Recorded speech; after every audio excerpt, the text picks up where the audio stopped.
It was a long time coming, so it wasn't like a big moment. I felt a big weight off my shoulders, big sense of relief, big sense of freedom. Stage wins or GC this week? Yeah, both. They will come together, I think. Micah starts to turn the pressure. Pidcock seems to be still in control of this race. And here goes the attack. All the pressure, all the stress, all those moments where Pidcock wasn't believed in. He has now put it all on the pedals. He's answered every single question.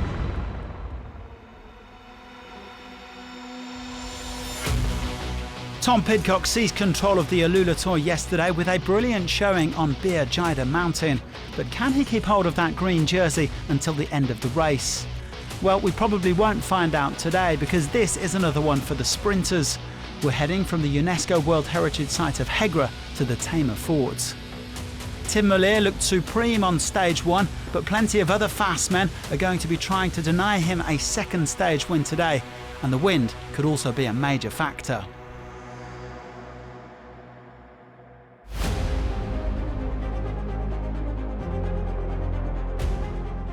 The exposed roads in this region lend themselves to the possibility of echelons, and there are crosswinds forecast in the final as the peloton head north to Tamer Forts.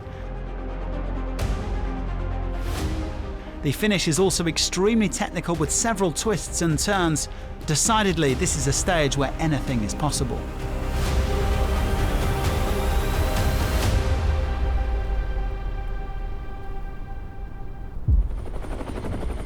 The wind coming from the east this morning at around 18 kilometers an hour, which meant the peloton were driving into a headwind. The early average speed was consequently quite low, around 35 km an hour for the first hour, as 7 men got into the breakaway. Hugo Aznar of Kern Pharma, Javier Ibanez of Caja Rural, Yuma Koishi and Masaki Yamamoto from JCL Team Yukio, Andreas Miltiadis and Kane Richards of Rujai Insurance, and Jens Reinders of Wagner Bazin. They didn't eke out much of a gap though, just over a minute and a half clear of the peloton. Well, by this point the riders had turned left and were heading north into the crosswinds, and there's always tension in the bunch in these wide open stages. A few men coming down at the back of the pack, but apparently no major damage done. Well, Reinders, meanwhile, had taken the virtual lead in the most active rider competition, picking up 6 points at the first 2 sprints. The Belgian now 6 points ahead of the overnight leader, Ayman Rosli. And Aznar, who was so impressive in yesterday's uphill finish, was the virtual race leader. The Spaniard finished in 9th place, 30 seconds down on Tom Pidcock. And speaking of the British rider, he was safely ensconced back in the peloton. However, with just over 70 kilometres to go, a couple of teams decided to test everybody's legs in the crosswinds and see if there was a possibility of splitting the race. Soudal Quick step up towards the front, and they certainly caused a bit of panic. But ultimately there wasn't quite enough wind to really blow things apart, and after a few kilometres it all settled down again. Here comes the sprint.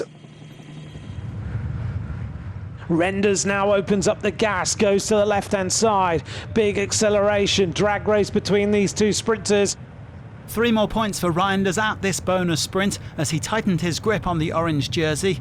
A 9-point lead now over Rosli, and job done for the Wagner Bazin rider. Well, the breakaway riders continuing to plug away, but it's never easy on these long, straight roads, and the peloton always had them in their sights. A couple of men eventually dropping back to the main bunch. First it was Yamamoto, and then the Cypriot champion Miltiadis. So 5 men leading the way into the final part of this stage, but the gap was always coming down, the peloton pulling to within 30 seconds as the sprint teams began to get organised. And with 35 kilometres to go, Tudor Pro Cycling made their move. Now there's a big acceleration. Tudor Pro Cycling have decided, let's rumble this up a little bit. Well, this time the damage was done as the race shattered into several groups.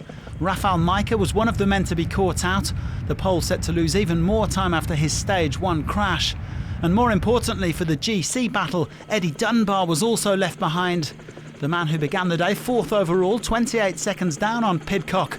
It was a big blow this to Jaco AlUla's hopes, although they did have 3rd placed Alan Hatherley up at the front. As far as the stage favourites were concerned, Tim Merlier and Dylan Groenewegen were both in the leading group as well, along with Fabio Jakobsen. In fact, his Picnic Postanel team had another dig with 22k to go, really putting the hammer down. Arvid de Klein and Tudor were now right at the back of the bunch, but they held on. Plenty of contenders then for this final sprint. In the final 10 kilometres, the pace dropped slightly in the front group, and it looked for a moment like the chasers might catch up again. But a few sporting directors obviously had a word on the radio, and they sped up, hurtling their way into tamer forts. The Dunbar group would never make the catch, and it was over to Merlier and co for a reduced bunch sprint. The green jersey has got a problem.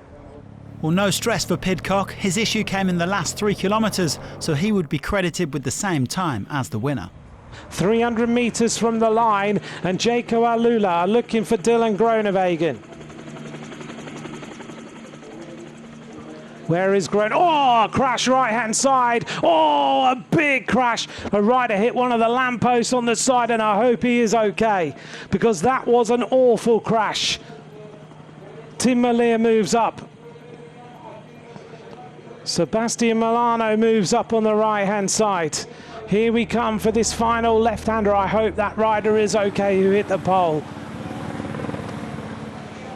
Picnic rider hit the post. And here goes Tim Merlier and Dylan Groenewegen. Big acceleration. Who is going to take this stage? Groenewegen is trying to get on the wheel. It's Merlier and Groenewegen, but it's 2 sprints out of 2 for Tim Merlier. 2 sprints and 2 victories for Tim Merlier, who has shown that he is the fastest man at this AlUla Tour. In the end, it was a mano a mano with Groenewegen, and the European champion got there comfortably to notch his 52nd career win. He's on course to take home another red jersey. Well, the big battle was okay. We were still with a big bunch, so it was okay. It was not that really excellent. Well, legs were really turning well today, feeling well also. Just in the final it was a bit hectic. In the end I won, so okay. Merlier winning ahead of Groenewegen, with Milano, Moschetti and Barbier completing the top 5.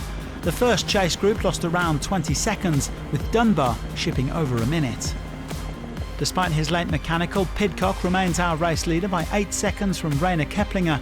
Dunbar and Stefan de Bod drop out of the top 10 after getting dropped in the Crosswinds.